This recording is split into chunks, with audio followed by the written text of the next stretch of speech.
Rust, on va parler C'est de clair. Gilbert Burns et tout ce qui s'est passé, parce que là, oui, vous le savez bien, il y a eu la conférence de presse de l'UFC 273, ils se sont croisés dans les couloirs de l'hôtel de Jacksonville, ils ont pu un petit peu se faire face, il y a malheureusement pas eu de face-à-face d'ailleurs lors de la conférence de presse, j'étais assez étonné. Ouais, dommage. Ouais.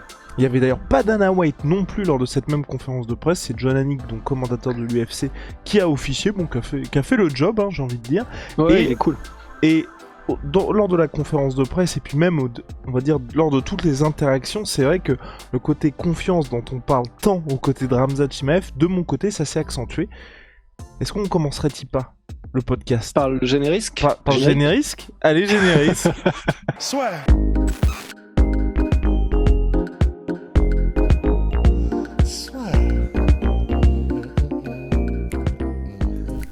Entre dans l'octogone avec Unibet.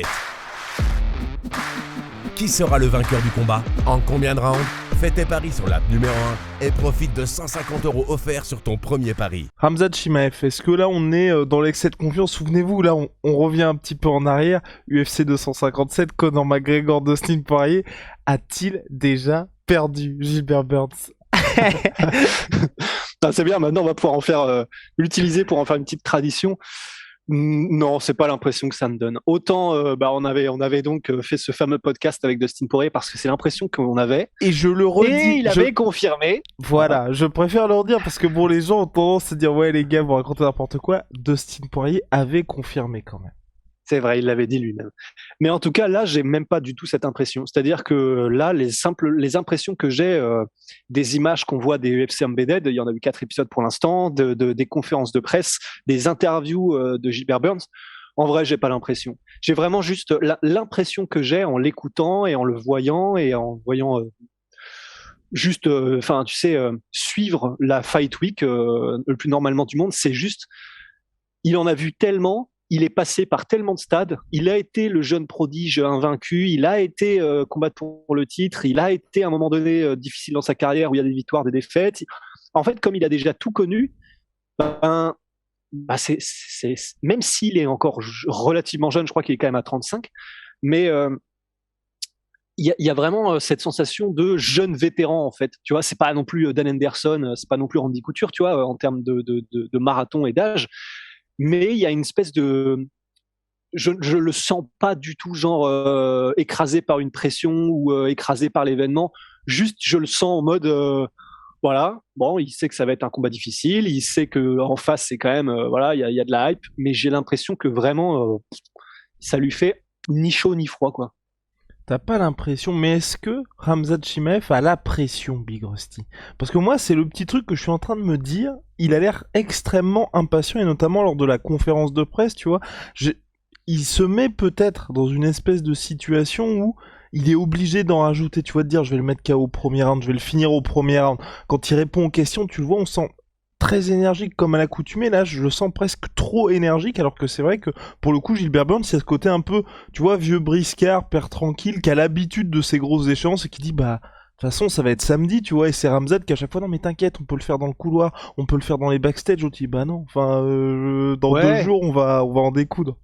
Après, ça peut être ça, mais j'ai surtout l'impression que, parce que j'ai écouté aussi l'interview que vient de faire Oscar Willis de MacLife avec Darren Till, et ça confirme un petit peu l'impression que j'avais, mais il l'a dit lui que c'était le cas, c'est-à-dire que là, il cut beaucoup de poids, Khamzat, et pour certains, et c'est ce que disait Georges Saint-Pierre, en gros, que tu as la mèche de plus en plus courte en fait au fur et à mesure où tu fais les pesées, au fur et à mesure où l'échéance approche.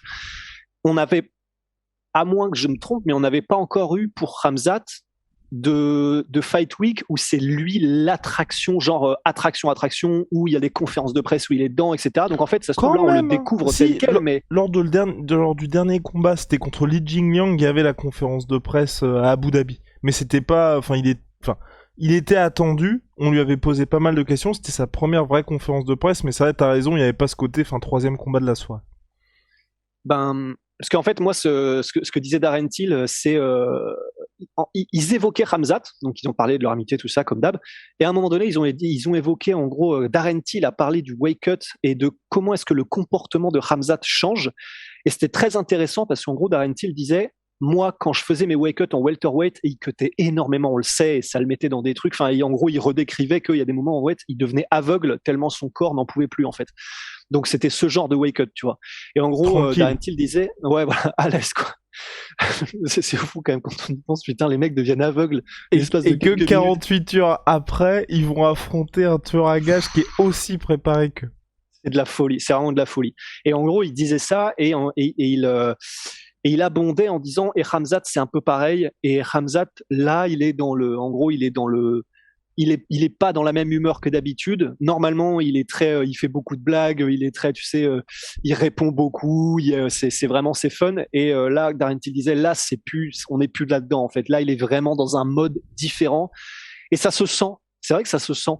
Dans maintenant, en tout cas, genre depuis 2-3 jours, à chaque fois qu'il donne des interviews, à chaque fois qu'on le voit, c'est vrai qu'on le sent un peu plus. J'ai l'impression, ouais, c'est ça, comme disait GSP, qu'il a la mèche courte, quoi, qu'il est un peu plus vraiment en mode guerrier et tu sais, le ratio de 20 par minute, il descend en flèche en fait, et il va probablement continuer à descendre en flèche jusqu'à la peser, jusqu'au moment où il va monter sur la balance, parce que on sait que c'est très difficile pour lui. On sait, il faut le dire, hein, que la dernière fois, il a un petit peu utilisé la technique Daniel Cormier pour gagner quelques petits pounds. Donc c'est très dur pour lui. Ça combiné se sent. Combiné au Ramadan. Et combiné au Ramadan en plus. Ouais, c'est chaud. Enfin, c'est très compliqué. Mais néanmoins, tu vois, l'échange là qu'il y a eu dans les couloirs avec Gilbert Burns, c'est vraiment marrant parce que j'ai l'impression quand même de retrouver la confiance de Conor quand il était vraiment sur sa montée. Parce qu'ils se croisent pas, hein, parce que c'est ça pour moi, c'est aussi ça que j'ai retenu de cet échange-là, c'est qu'ils se croisent pas. C'est en haut, ils sont à 4 mètres d'écart de base et ils auraient très bien pu juste en rester là. C'est un mec qui fait hey, viens par là, viens par là. Ouais, et en gros, ils font l'espèce de, tu sais, Schwarzenegger avec... oui, j'oublie toujours le nom de l'acteur, mais légende aussi. Apollo Creed. Ouais, voilà, et chier. Mais donc voilà, tu sais, le Dylan, you son of a bitch. En gros, ils ont fait pareil. Et là, c'était vraiment la raison pour laquelle ça me rappelle beaucoup Conor, c'est que tu sens qu'il ne doute pas, mais pas une seule seconde par rapport à tout ce qu'il fait, Khamzat. Il en est convaincu, mais il y a zéro iota, 0,11 de doute dans sa tête que ça va être un massacre samedi. Et tu le sens dans chaque échange, tu vois, genre, bah là. Et c'est ce que disait Darren Till d'ailleurs dans l'interview avec Oscar Willis. Il disait en fait, on se rend pas compte parce qu'à la barrière de la langue, mais il est extrêmement vif d'esprit en fait, Khamzat, au niveau des vannes et tout. Et ça veut dire quelque chose quand t'es aussi vif d'esprit avec les vannes, bah ça veut dire quelque chose aussi. Et en gros, ben là, le fait que boum, il fait le truc, il se rapproche, et là, ça commence à être pas en bras de fer parce que tu sens que les deux, enfin, Gilbert Burns, tu sens que ça le fait marrer. Khamzat, direct, il est en mode, vas-y, bah montre-moi la puissance, show me the power. Et en gros, tu sais, en plus, il a ce truc de la lèvre que tu serres comme ça quand tout le monde comme ça là, tu vois. Il a ce truc-là, là. Il est en mode, show me the power. Et en gros, tu sens qu'il est vraiment, il est tellement dedans, il est tellement possédé par sa mission, en gros, qui est de devenir grosso modo la machine à tuer de l'UFC, 3 catégories, etc., que chaque petite interaction qu'on voit de lui vraiment confirme cette espèce d'état presque de confiance solaire qu'il avait, de la même manière que Conor l'avait quand il grimpait, tu vois. Donc attendons de voir, en tout cas, déjà il y aura la pesée finale, mais à mon avis, personnellement, tu vois, ça va être un face-off très courtois entre les deux hommes. Je pense que c'est plus celui Aljamain Sterling contre Yann qui va être un peu tendu. Ah bah d'ailleurs, ils ont pas voulu le faire à la conférence de presse. Ouais, ouais, ils se sont dit bon, ça risque de partir en bagarre. Mais et ouais non, mais en tout cas moi vraiment curieux parce que on a vraiment quelque chose du côté de Khamzat qui s'accentue au fur et à mesure que le combat se rapproche, et donc j'espère pour le coup que le combat va peut-être un peu durer pour voir là si cette confiance-là va s'étioler, et comme on l'a vu chez certains combattants, tu vois, qui étaient en train d'arriver comme, enfin voilà, qui finissent tous les mecs par KO, il y a un moment ça se passe mal, et là tout s'écroule alors qu'en soi, il y a juste un round qui est passé, tu vois, donc voir un peu si Gilbert Burns arrive à le regarder droit dans les yeux dans les 5 premières minutes du combat. Après il peut aussi se faire rouler dessus, c'est une possibilité. Ouais, mais ce serait le pire. J'ai tellement, et je sais que c'est pareil pour toi et Chris, on en avait parlé, mais j'ai tellement pas envie que ça se finisse en 30 secondes. Ouais. Ce serait le pire truc. Alors, ce serait bien, oui, dans 10 piges, quand on en reparlera. Ah, tu te souviens? Et puis, en plus, pendant sa montée, il a mis KO Gilbert Burns en 10 secondes. Mais en vrai, on n'a pas envie de voir ça. On a envie de voir, de le voir tester, quoi. On a envie de voir jusqu'où il peut aller. On a envie de voir aussi Gilbert Burns briller, quoi, parce que c'est aussi son moment. Tout le monde le respecte de ouf là dans le fight game pour avoir pris le combat et pour être comme ça. Enfin, c'est vraiment stylé. Donc non, vraiment, on espère, quoi. Et tu sais, il y a aussi un autre truc, puisque maintenant on est un peu dans les, tu sais, on arrive en fait à l'événement, ça y est. En vrai, Aljamain, comment on dit en anglais, he's growing on me. Oh, wow! Ok. En fait, j'aime beaucoup ça. Qu'il assume ce qui s'est passé? Il assume, et en fait, j'aime bien le fait qu'il a capté que grosso modo, bon bah, il allait être le vilain de l'histoire, il allait être celui que les fans adorent détester. Et ça se sent qu'il a compris ça et qu'il est en mode, ok, eh ben on va le jouer au maximum. Et je trouve que ça, du coup, ça devient assez stylé en fait.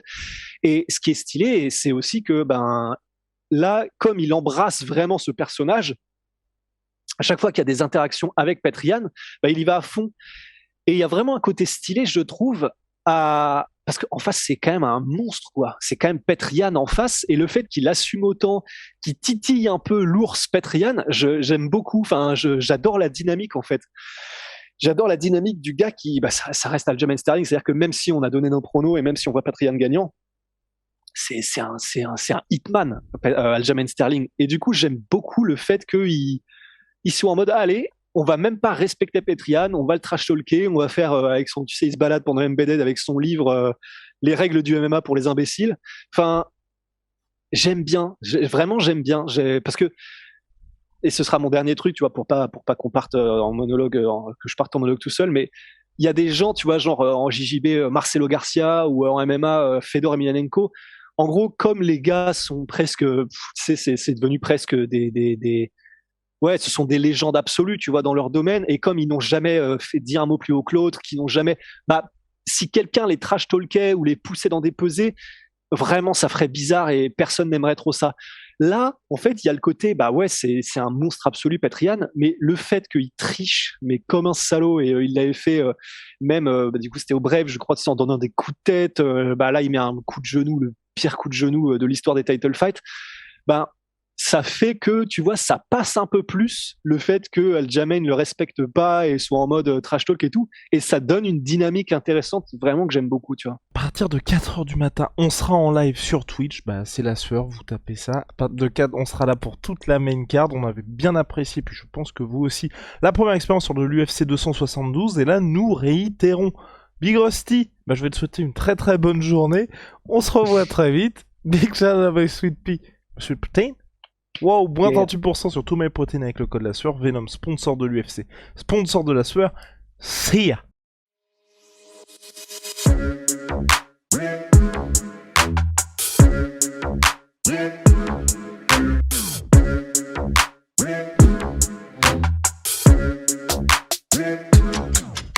I'm fucking coming for you!